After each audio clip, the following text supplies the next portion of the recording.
আজকে আমি আমাদের টিউবওয়েলের পানির আয়রন টেস্ট করব। কি পরিমাণে আয়রন দেখো, আমার মাথার চুল একদম শেষ হয়ে যাচ্ছে। পানির এই আয়রন টেস্টটা তোমরা তোমাদের বাড়িতে করতে পারবা। লাগবে শুধু পেয়ারা পাতা আর টিউবওয়েলের পানি। আমি এখানে 2 গ্লাসে 2 রকম পানি নিয়েছি। একটা হচ্ছে টিউবওয়েলের সরাসরি পানি, আর একটা হচ্ছে ফিল্টার করা পানি। বড় গ্লাসে টিউবওয়েলের টাটকা পানি নেওয়া হয়েছে, আর ছোট গ্লাসে হচ্ছে ফিল্টারের পানি নেওয়া হয়েছে। এরপর পেয়ারা পাতাগুলোকে ছোট ছোট করে আমি 2টা গ্লাসে দিয়ে দিলাম। 5 মিনিট অপেক্ষা করার পরই রেজাল্ট সামনে দেখতে পারবো। আমাদের এলাকার প্রায় প্রত্যেকটি টিউবওয়েলে এরকম অনেক অনেক আয়রন। এই পানিগুলোকে সরাসরি আমরা কোনো কাজে ব্যবহার করতে পারি না, ফিল্টার করে নিয়ে তারপর ব্যবহার করতে হয়।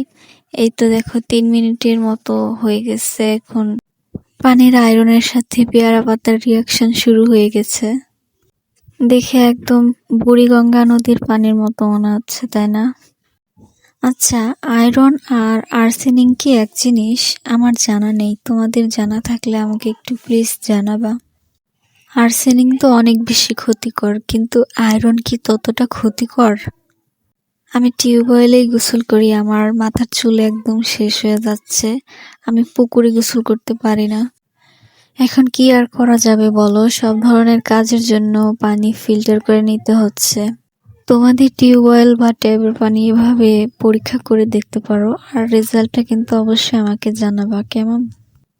এই তো 5-6 মিনিট পর একদম কালো হয়ে গেছে। আচ্ছা, কালো পানিটা যদি কোকের গ্লাসে থাকতো তাহলে কেমন দেখা যেত? আমি একটা ফেসবুক পেজে এরকম একটা ভিডিও দেখছিলাম। এক্সপেরিমেন্টটা কেমন লাগলো অবশ্যই জানাবা। আর এই সম্পর্কে কি তুমি আগে জানতে?